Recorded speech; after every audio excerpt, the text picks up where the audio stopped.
Hello everyone. In this video, I am going to present a research paper. The name of the research paper is Method and Implementation of Server Load Balancing in Cloud Computing. Now let's understand the purpose of this paper. So with the rapid development of internet technology, a lot of companies started using cluster cloud computing services to cope up with the business expansion. And therefore, with the use of cluster cloud computing, problem arises to balance the load among different servers. The existing load balancing methods which are available requires additional devices for load balancing, which ultimately increases the hardware and software cost. So to overcome this problem, a load balancing method is introduced in this article which can automatically allocate information processing requests based on real-time resources of the server.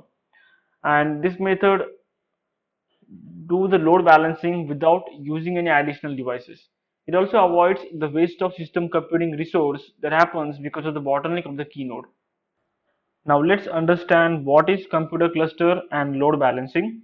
So computer cluster is basically a kind of computer system that does computational work in highly compact manner by connecting a loosely integrated set of computer hardware.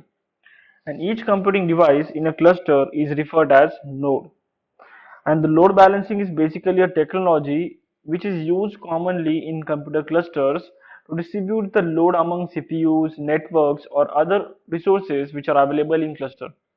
With the help of load balancing, we optimize the resource uses and maximize the throughput. Now let's understand how load balancing is usually done in computer clusters. In clusters, the client requests for any service. That request is initially sent to the load balancing device, and then load balancing device with the help of scheduling algorithm forward that request to any of the real server. And once the processing is done, the real server returns the process information to the load balancing device, and finally the load balancing device sends the response information back to the client. There are some disadvantages of this existing methodology. The first one is capacity. As the load balancing device is responsible for managing the load, each service must be allocated through the load balancing device. And also, whenever there is any change in a computing node, it must be registered in advance in the load balancing device. And if the computing power of the computing node is uneven, use of this methodology lead to inefficient use of some computing nodes, which decreases the overall computing capacity of the cluster. This methodology also uses task acquisition model, using which each node obtains appropriate tasks according to its conditions for maximum utilization. Now, to solve the series of problems that we saw in the existing methodologies for load balancing, a load balancing methodology is proposed in this paper. The best thing of this proposed methodology is that it doesn't rely on the load balancing device. And with the use of this method, we can make full use of computing power of each node inside the cluster without interfering with the node computing process. Now let's understand the cluster architecture proposed by this paper, which do not use any load balancing device. As you can see in the figure, it includes task pools, task publishing modules, and task acquisition modules. Now let's understand the functioning of task pool and task release module.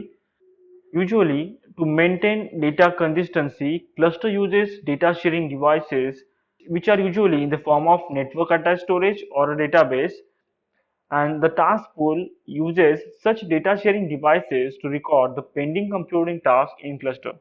And whenever users have some computing requirements, they submit a service request by publishing a task information to this task pool. And this job of publishing the task to the task pool is done by task release module. And the publishing task is usually realized by creating a new file on the NAS or inserting a data into database. So only one or two segments are needed to implement the program. And as the functionality of this module is implemented virtually, no additional hardware is required for implementing this. To complete the computation task, these load balancing clusters are going to share processes. Now let's understand the steps it performs while sharing the processes. When a node in a cluster has a free computing unit, the task acquisition module on the node will select the most suitable task from the task pool, and according to the characteristics of the task, which includes the size of the task and type of the task, it will assign that task to the free computing unit. And once the calculation unit successfully obtains the task, it will perform the calculation and proceed to the next step. But if the calculation unit fails to obtain the task, it will assume that there is no task to be calculated in the task pool and allow the computing unit to temporarily sleep, and it will skip and go to the step 4. Now in step 3, after the calculation unit completes the calculation task, node will push the result data to the user, and after the push is completed, the process will proceed to the next step. In the last step, it will check the node exit flag, and if this flag is not set, it will go to the step 1 and repeat the entire process, and if the flag is set, it will suspend the calculation unit and set the idle flag of the calculation unit. Now let's understand how the nodes are added or removed in this cluster which do not use any load balancing device. When a new node joins, no additional operation is required. But once the new node is started, task acquisition module will actively pull tasks from the task pool and share the calculation task from the cluster.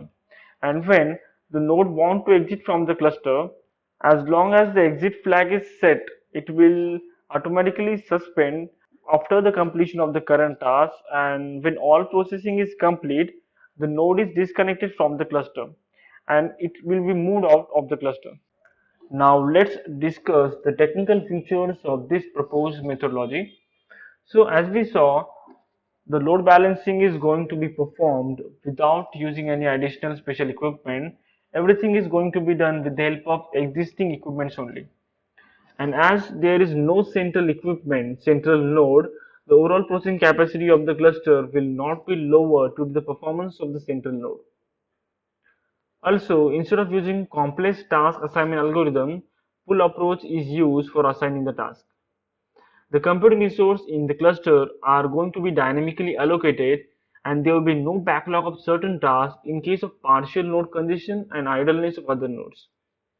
And one of the important thing is that nodes do not need to register for joining and exiting, and hence there will be no interaction between the nodes. Therefore, it is very easy to adjust the cluster size. As we saw, the present technology solves the disadvantage of introducing additional equipment for load balancing, and hence it reduces the cost of the cluster system. It also solves the problem that load balancing equipment can easily become the bottleneck of the cluster. In addition, the present invention can fully utilize the cluster computing without a complicated task allocation algorithm. Thank you.